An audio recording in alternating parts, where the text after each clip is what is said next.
Hello, my name is Dan Dyck, and you're listening to Tales from the Mennonite Heritage Archives, a show about people, places, and events from Mennonite history.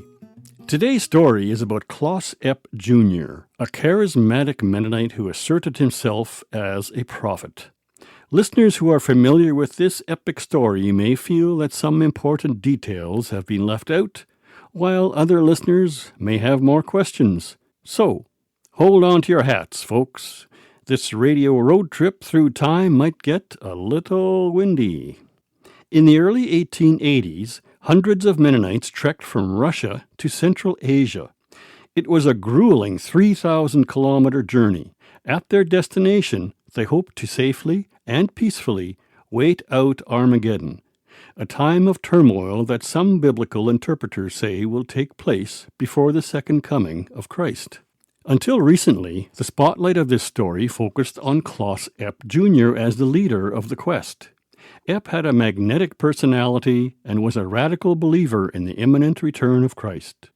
He said Mennonites were called to establish a place of refuge in the kingdom of Bukhara in present-day Uzbekistan. Here they could live in peace during the tumultuous end times prophesied before Christ's return to earth. Some older historic portrayals of the trek to Central Asia focus on Epp as the leader of an expedition whose followers shared his beliefs. But it's not quite that simple. In recent decades, researchers have combed through diaries and autobiographies in the MHA and other archives. They say Epp didn't emerge as a leader of the trek until it was well underway. However, he did exercise a lot of influence before and during the trek. Whatever the case, the story involves power struggles, conflicts, and schisms. Ultimately, it's the story of a people who deeply wrestled with their conscience, but had differing motivations. Now, some families who joined the trek had reservations about Epp's teachings. They were motivated to migrate in hopes of renewing their historic exemption from military service. The backdrop to this story starts in 1794. Popular books about the imminent return of Christ emerged. In the following decades, these writings drew the attention of some Mennonites living in Imperial Russia. They found these books meaningful to their spiritual lives.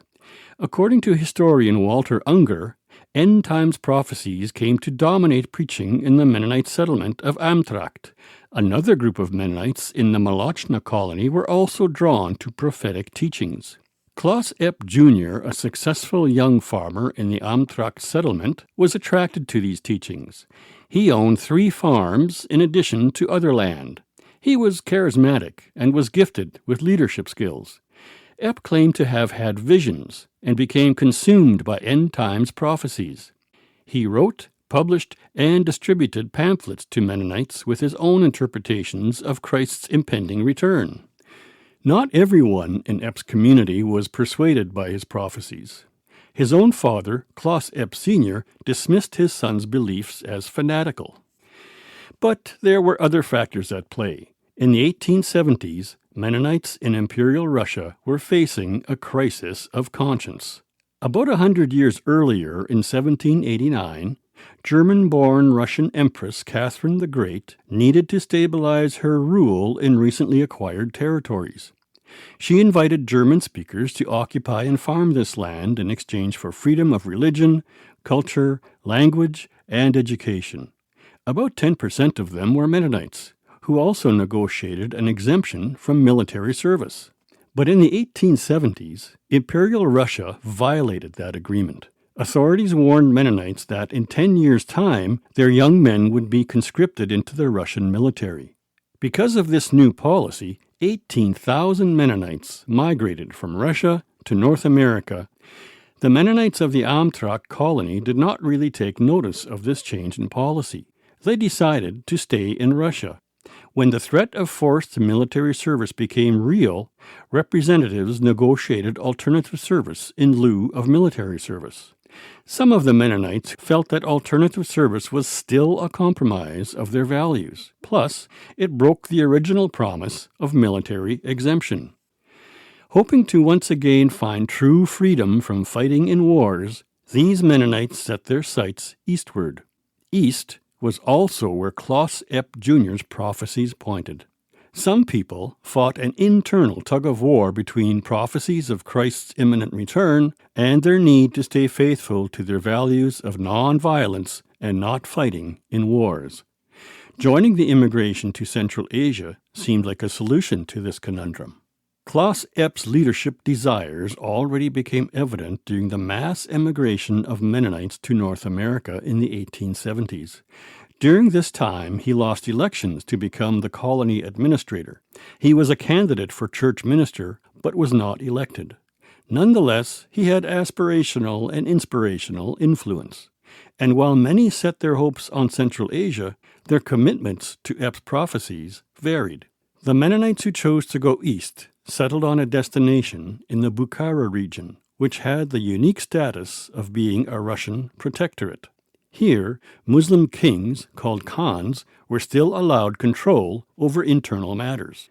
Governor-General Konstantin Kaufmann, who oversaw the region for Russia, had verbally promised the Mennonite newcomers land where they could settle and exemption from military service for 15 years. Two groups of Mennonites began preparing for the move. Between 1880 and 1881, 5 large caravans left at different intervals in search of a new homeland. Recent sources count over 900 people joined that migration. Epp's teaching split apart families, churches, and friends. Epp accompanied a few of the early caravans for the first few days of the journey, but then returned home. He eventually departed permanently with the last caravan.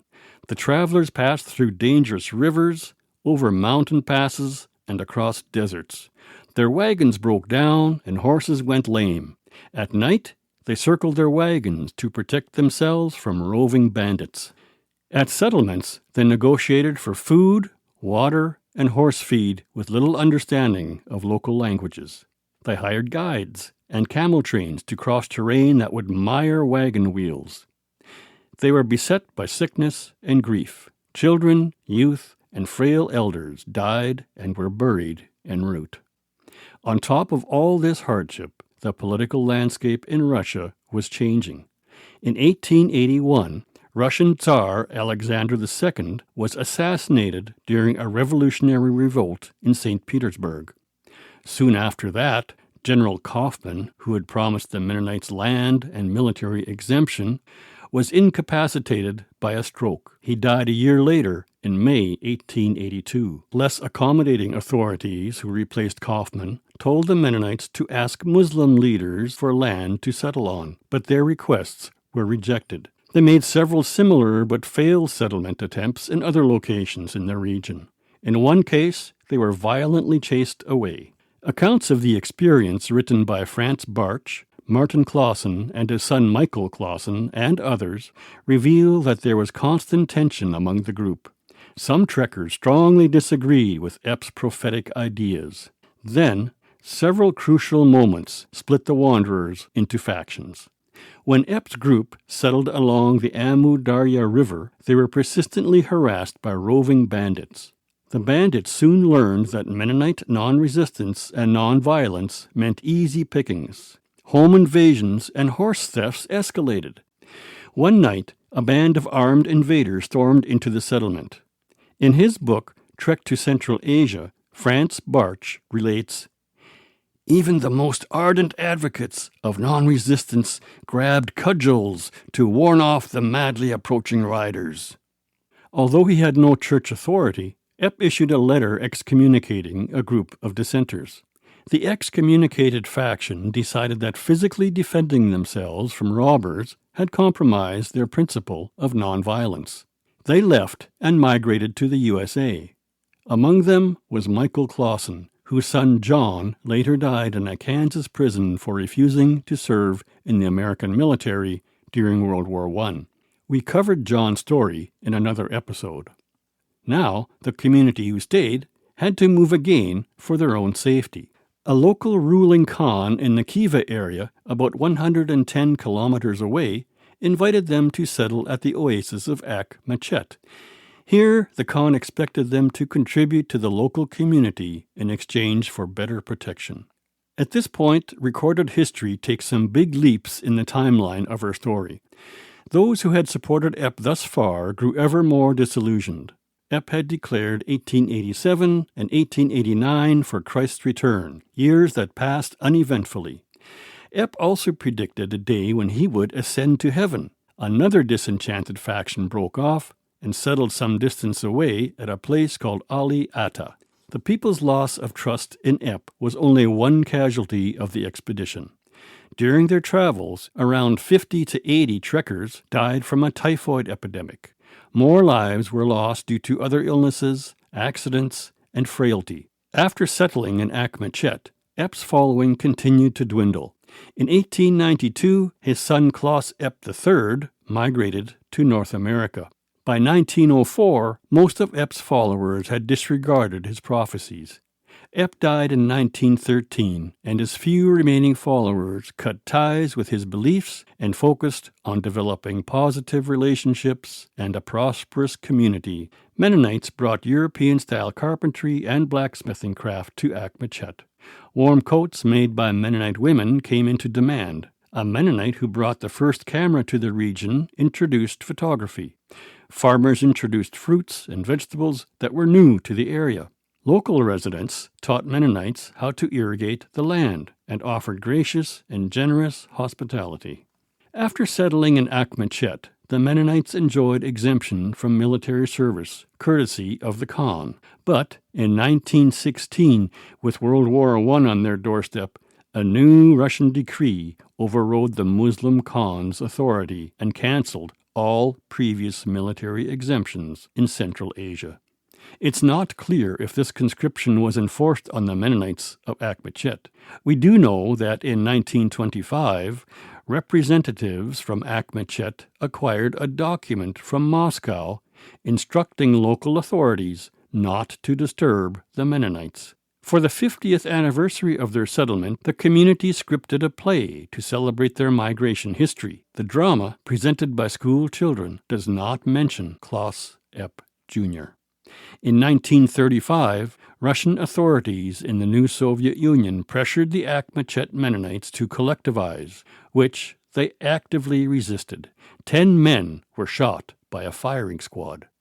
Trucks arrived to take away more men, but over 200 women and several hundred children formed a human wall around the trucks, shouting, "All or none." The Soviets relented that day, but not for long. Soon, more trucks forcibly hauled away the entire community. They were relocated to a desert 170 kilometers southeast of Samarkand. No Mennonites remain there today. The story of Mennonites at Akmachet has been passed on down the generations of local Kivans, and the Mennonite presence has been memorialized in the Itchan Kala Mennonite Museum in the walled city of Khiva.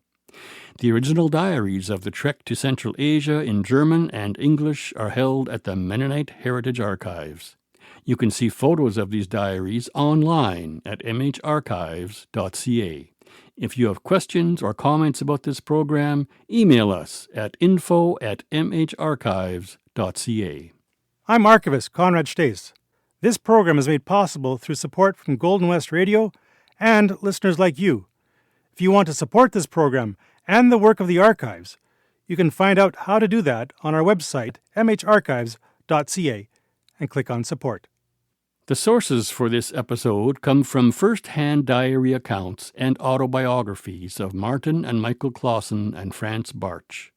The writings of academics Walter Unger, Helmut Harder, Waldemar Jansen, and James Junke were invaluable, as was the Global Anabaptist Mennonite Encyclopedia online. Thanks to the many translators and the Tales team of Conrad Stace, Graham Unruh, and Kaylee Dick for their help with the program. In an upcoming episode, I'll speak with historian John Sharp. John has led numerous tours of contemporary Mennonites to Uzbekistan, with stops at waypoints and historic settlements of the Mennonite trek to Central Asia. I'm your host, Dan Dyck. Tales from the Mennonite Heritage Archives will be back soon with more stories about people, places, and events from Mennonite history. Thanks for listening.